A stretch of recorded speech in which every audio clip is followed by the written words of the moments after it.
히브리서 2장은 첫 단어 그러므로라는 접속 부사로 시작을 합니다. 그 말인즉 앞에서 한 이야기 1장의 내용이 이제부터 전개될 내용의 근거가 된다는 거죠. 그래서 오늘 2장 이야기를 하기 전에 한 번 더 히브리서 앞부분 1장의 내용을 간단하게 요약해드리고 넘어가도록 하겠습니다. 히브리서의 1차 수신자들, 그들은 각지에 흩어져 살고 있는 유대인들인데 유대인들 중에도 기독교로 개종한 예수를 믿기로 작정한 사람들입니다. 그들이 지금 아주 큰 어려움을 겪고 있어요. 그중 가장 큰 비중을 차지하는 것이 로마의 박해죠. 로마는 황제 숭배사상이 있는 거예요. 황제를 신으로 섬겨야 되는데 기독교는 유일신 하나님 외에는 아무도 섬길 수가 없잖아요. 때문에 사회 경제적인 차별을 당했어요. 그리고 심지어는 극심한 박해까지 국가 단위로 받았어요. 그리고 가장 절망스러운 것은 이 어려움이 몇 년 하고 버티면 끝날 문제가 아니라 로마가 변화되거나 무너지기 전까지 끝까지 지속될 문제인 거예요. 로마가 나중에 기독교가 국교가 되긴 했지만 몇백 년 걸렸어요. 이 고통이 나와 내 자녀들, 그 자손들에게까지 계속 이어지는 거예요. 내가 예수 믿음으로 말미암아. 큰 갈등이잖아요. 그 와중에 그들의 믿음을 흔드는 아주 큰 결정적인 게 있었는데 뭐냐면은 바로 유대교에서 그들을 회유하는 것입니다. 봐라, 너희 믿음의 결과가 그런 박해 아니냐. 너희 믿음이 잘못됐기 때문에 그런 일들이 너희에게 일어나는 거지. 다시 돌아와라, 유대교로. 우리는 너희를 환영한다. 당당하게 합법적으로 로마에서는 유대교를 공인했으니까 당당하게 함께 하나님을 섬기자. 유대교도 하나님을 믿기 때문에 기독교인들도 마음이 흔들리는 거예요. 아예 타종교도 아니고. 여러분, 긴 병에 효자가 없다고 우리말에. 처음에는 잘 버텼으나 결국 그 오랜 고난 끝에 믿음이 흔들려서 배교를 하는 움직임들이 일어난 거예요. 그리고 또 한 가지, 우리가 지난번 시간에 이야기한 천사 숭배 사상이 있었잖아요. 시대가 어려웠기 때문에 사람들 마음이 더욱더 신비한 것에, 영적인 은사에 빠져드는 거예요. 신학적 오류를 그들이 품게 되는 것입니다. 그래서 히브리서 기자는 여러 가지로 흔들리고 있는 유대 기독교인들에게 1장에 유대교에서 주장하는 율법과 선지자들보다, 또한 유대인들이 숭배했던 모든 사람들은 아니지만 천사보다 더욱 뛰어나신 예수 그리스도의 가난 이야기를 1장에서 쭉 이야기했어요. 이제 그러므로 예수님이 율법보다 천사들보다 뛰어나시기 때문에 그러므로 2장으로 넘어가는 것입니다.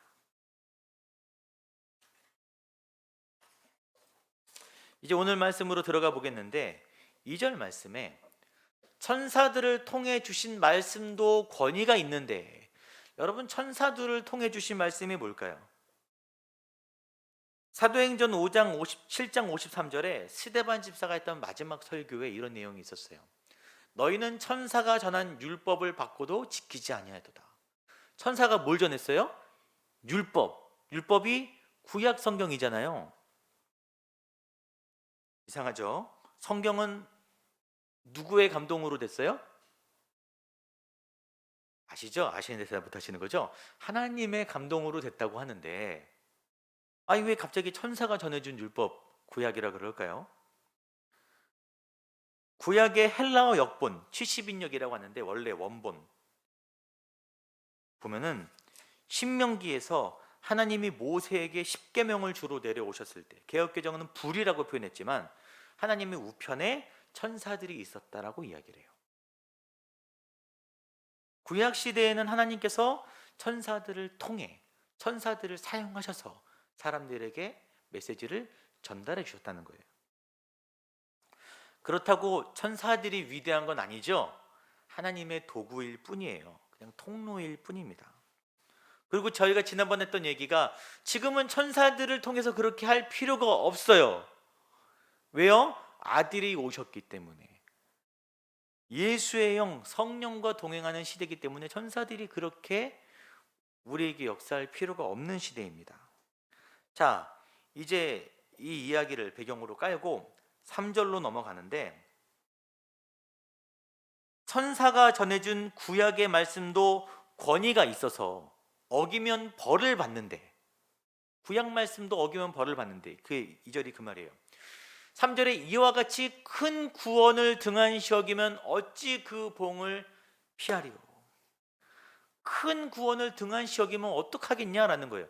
여러분, 큰 구원이 뭐죠? 그 바로 아랫줄에 있는데 처음에 주로 말씀하신 바라는 거예요. 주는 예수님. 예수님이 뭐라 그러셨어요? 천국이 가까웠으니 회개하고 복음을 믿어라. 천국 복음을 예수님이 전하신 거예요. 그 복음을 본인이 직접 이루시고, 또한 그 들은 자들이 우리에게 확증했다. 이 들은 자들은 제자들, 사도들, 또한 초기 예수님을 따랐던 자들이 목격자가 되어서 우리에게 확증해 주었다. 그것이 큰 구원이라는 거예요. 너희에게 전해준. 또한 4절에 이어서 제자들만, 예수님을 따랐던 사람들만 그것을 확증한 것이 아니라 하나님도 그 복음을 확증해 주신 거예요. 복음의 증인이 되시는 거예요. 무엇으로요? 표적으로, 기사로서. 오순절 성령의 역사를 포함해서 각 나라 방언이 엄청 놀라웠잖아요. 그때 엄청난 회심이 일어났어요. 그리고 초기 사도들과 믿는 자들을 통해 표적과 기사가 많이 일어났어요. 하나님께서 그 표적과 기사를 허락하심으로 그것으로 말미암아 예수의 복음의 정당성을 증언해 주시는 거예요. 받쳐주시는 거예요. 봐라, 하나님의 능력이 임하지 않냐. 여기서 잠깐 다시 한번 은사에 관한 이야기를 한 번 더 짚고 넘어가 보면, 이번 주에도 교회발 감염이 터졌는데 그 교회들이 은사주의 교회래잖아요. 다시 한번 이야기를 하면은, 초대교회에 놀라웠던 성령의 역사가 일어난 까닭이 뭐냐면, 초기 복음의 말씀이 사람들에게 자리 잡게 하기 위해서예요. 초기 예수 그리스도의 가르침이 사람들에게 정당성으로, 확실한 하나님의 말씀으로 드러내 보이기 위해서 하신 것입니다. 특히 이 4절 말씀에 주목할 것이 자기의 뜻을 따라 성령이 나누어 주신 것이라 그래요. 자기가 누구예요? 하나님의 뜻을 따라서. 모든 성령의 역사는 하나님의 뜻에 합당한 범위 안에서 일어납니다.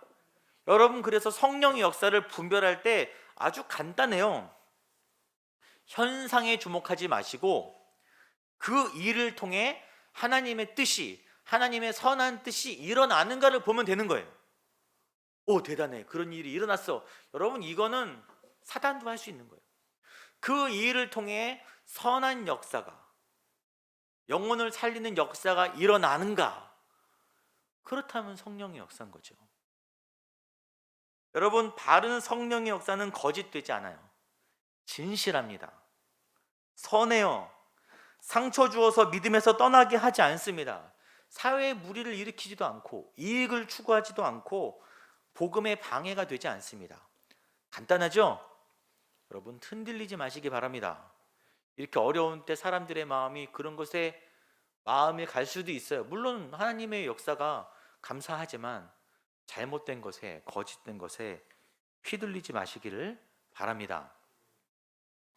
그 종합하면 예수가 전한 복음, 그것을 제자들이 증거했고 증인이 되었고 하나님도 표정으로 그것을 확증하셨다는 거예요.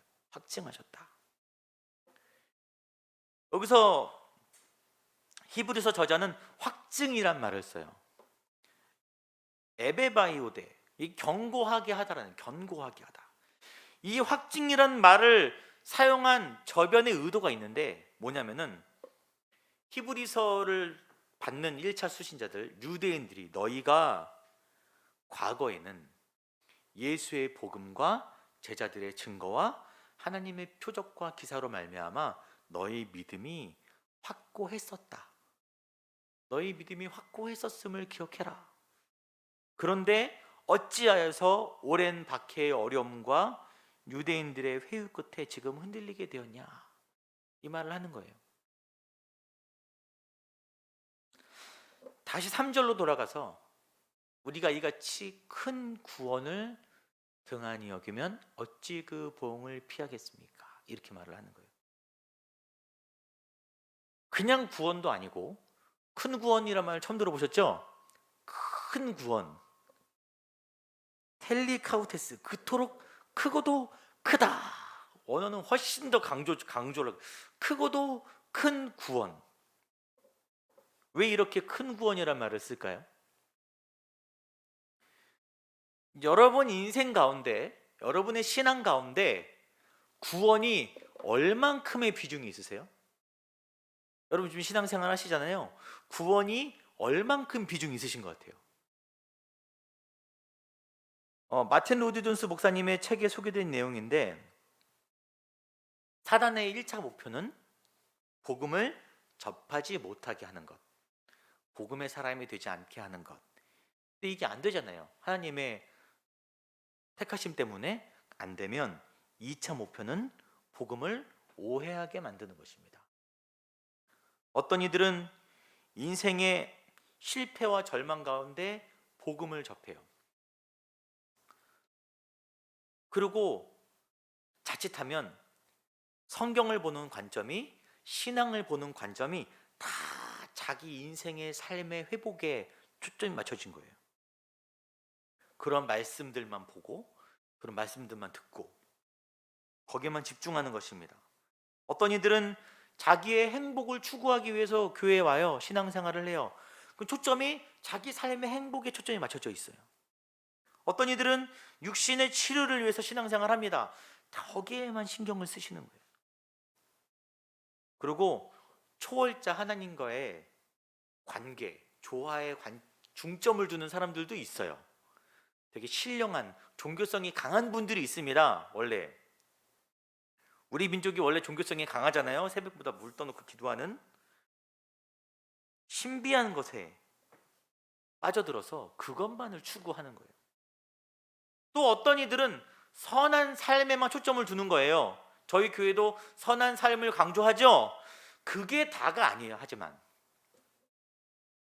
여러분, 나에게 맞는, 마음에 드는 합당한 좋은 성경 구절 몇 개만 나에게 적용한다고 해서 그게 신앙생활은 아니라는 거예요. 이 구절 너무 좋아. 요즘 막 상담 얘기해도 성경 구절 갖다 붙이면 기독교 상담, 치유 어떤 걸 해도, 비즈니스 해도 성경 구절 갖다 붙이면은 성경적 비즈니스 되잖아요. 여러분, 그런 게 신앙생활이 아니라는 거예요. 여러분, 성경의 전체 큰 흐름이 어디로 흘러간다 그랬어요? 복음으로 흘러가는 거예요. 복음으로. 여러분, 그 복음의 구원이 왜 그토록 큽니까? 크고도 큽니까? 하나님께서 이 역사를 주관하실 때 무엇을 중점으로 염두에 두시고 주관하시냐면 이 구원을 염두에 두시고 역사를 주관하시는 거예요.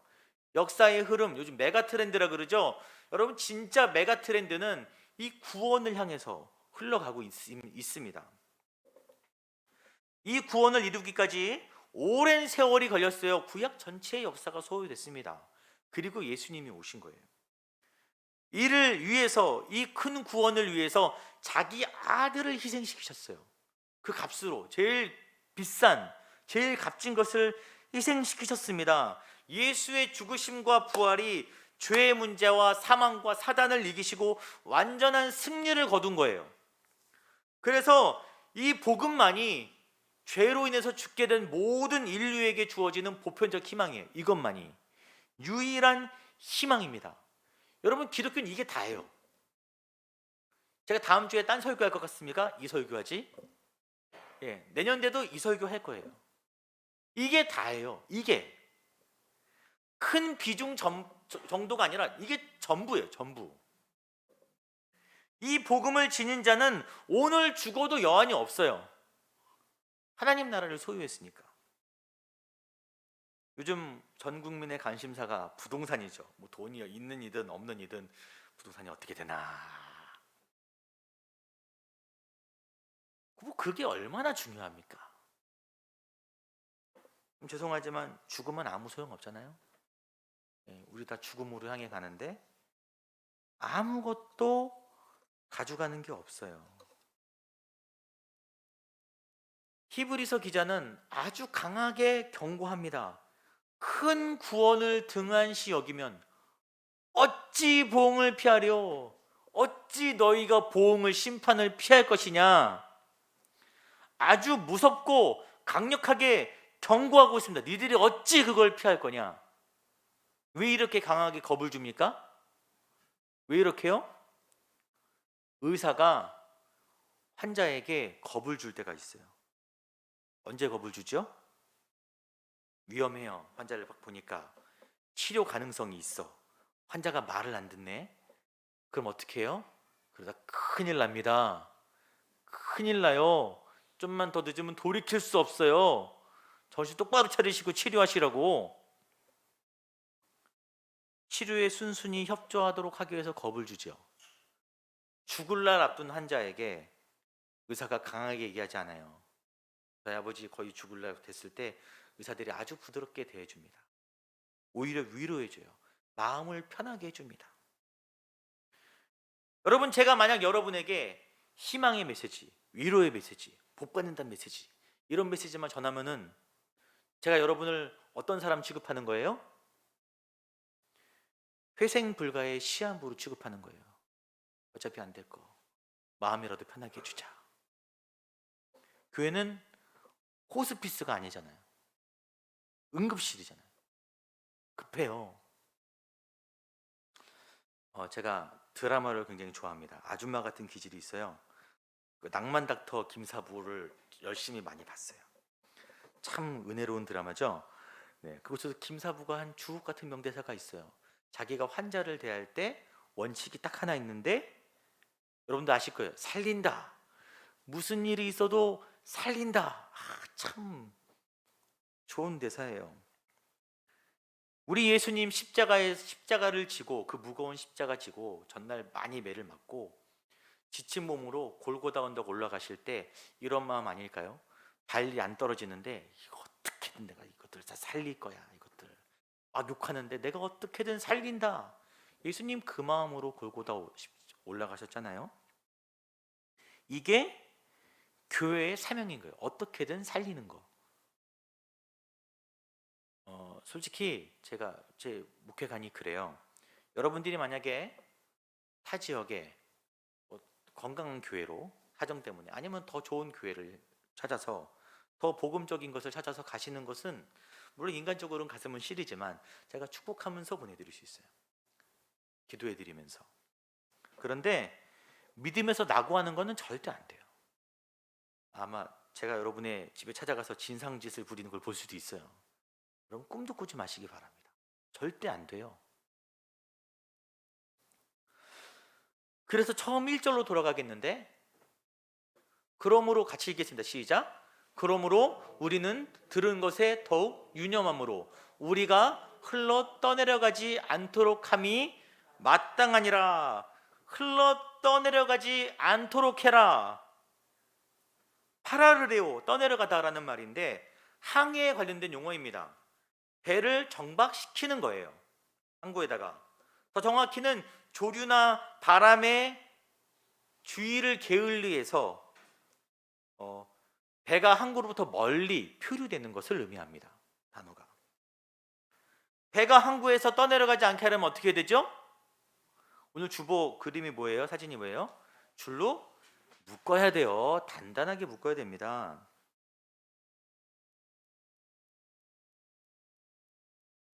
여러분 그 행사장 풍선 아시나요? 개업하는 집 앞에서 막 춤을 막 추잖아요. 제가 과거에 이런 생각을 했었어요. 공기에 의해서 막 흔들리는 풍선, 속이 텅 비었으니까 바람의 흐름에 따라서 막 춤을 추는 그 모습이 우리들 같은 거예요. 그리스도인들. 그걸 전문으로 스카이 댄서라 그럽니다. 스카이 댄서.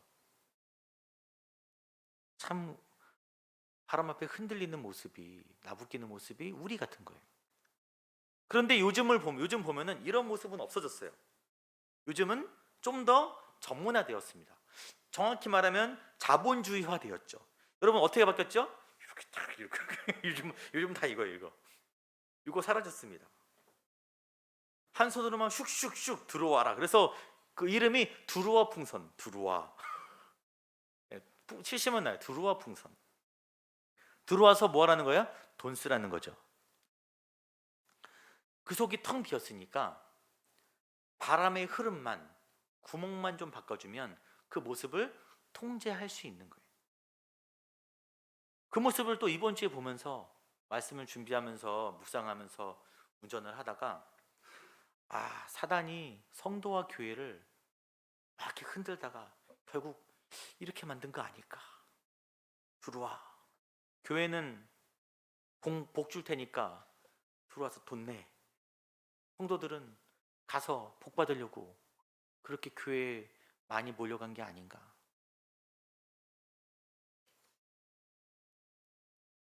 한국 교회가 세계에서 유례 없을 정도로 정말 단기간 내에 성장했잖아요. 굉장한 자랑거리였어요. 1,000만 기독교 인구 상상이 안 돼요. 여러분 우리 인구가 5천만 명인데 5명 중에 1명은 기독교인이라는 거잖아요. 물론 다 진실한 기독교인들은 아니겠지만, 그런데 지금 급감하고 있어요. 급감.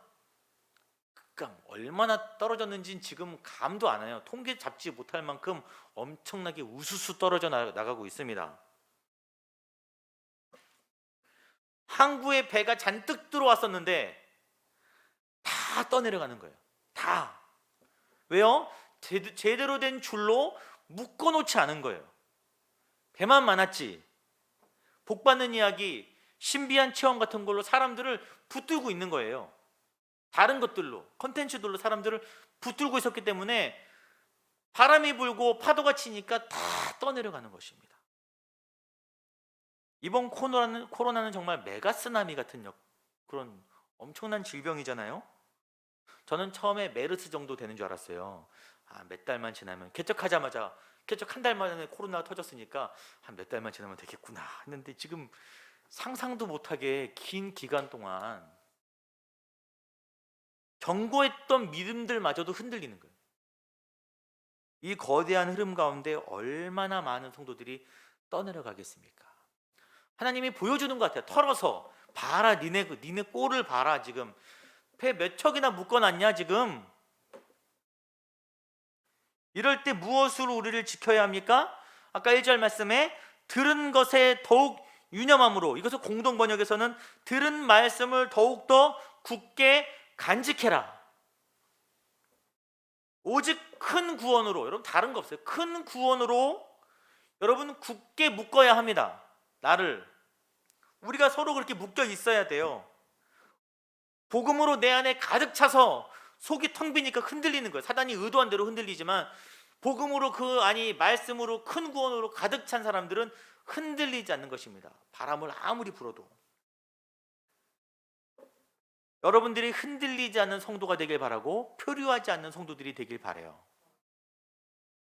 여러분 지금 저밖에 표류하고 있는 성도들이 얼마나 많습니까? 여러분 주위에 많죠? 신앙생활 하시다가 낙오되셔갖고 어떻게 보면 여러분도 방황하시다가 오셨을 수도 있어요. 그 사람들 지금 밖에 많습니다. 우리가 더욱더 굳건하게 건강하게 세워져야, 개인뿐만 아니라 교회도 그렇게 세워져야, 큰 필요 없어요. 제대로만 굳건하게 세워져서 그중 우리에게 맡겨준 단 몇 명만이라도 우리가 묶어둘 수 있다면 단단하게, 여러분 그것으로 우리의 사명은 충분하다고 생각을 합니다. 여러분 그래서 여러분 이 큰 구원에 집중하시고 다른 것 바라보지 마시고, 저희가 신앙생활하면서 다른 것들 다 쳐내시고 오직 여기만 집중하시는 그런 놀라운 은혜가 있기를 소망합니다.